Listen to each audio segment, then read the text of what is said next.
And we begin with some breaking news that's just coming in. Rajya Sabha Ethics Committee chairperson has recommended Vijay Mallya's expulsion with immediate effect. The panel in its report has also said that Parliament is committed to take steps against erring members to uphold the dignity and prestige of the House. Aditi is joining us now for more on the story. Aditi, the Rajya Sabha Ethics Committee taking stern view of the conduct of Vijay Mallya so far and making sure that the dignity of the House is not suffered at the hands of law defaulters.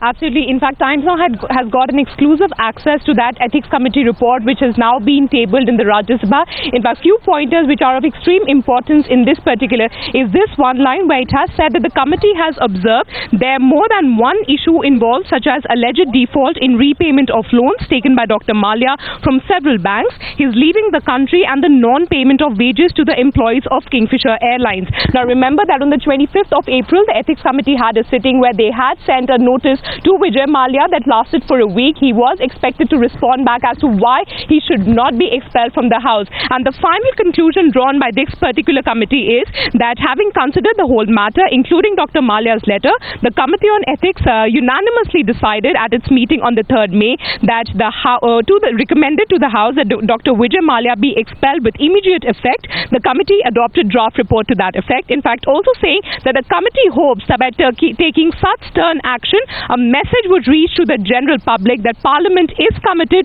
to take such steps as are necessary against erring members to uphold the dignity and prestige of the great institution. So clearly a very stern message coming in from the Ethics Committee. They have now demanded that Vijay Mallya should be expelled. Now remember, Vijay Mallya had sent in his resignation letter to the Rajya Sabha chairman as well. That chairman had rejected his resignation, saying that it was not as per the official protocol that should be followed as far as the Parliament is concerned. The same letter was later passed on to Dr. Karan Singh, who is the chairperson of the Ethics Committee. Yet again, sitting on that particular letter, the Ethics Committee has now tabled its report in the Rajya Sabha, where they have recommended that Vijay Mallya should be expelled with immediate effect, so that a stern message should be passed on to the members of the Parliament and also to the people at large that nothing which is detrimental towards the prestige and dignity of the Parliament will be accepted by the members of the House.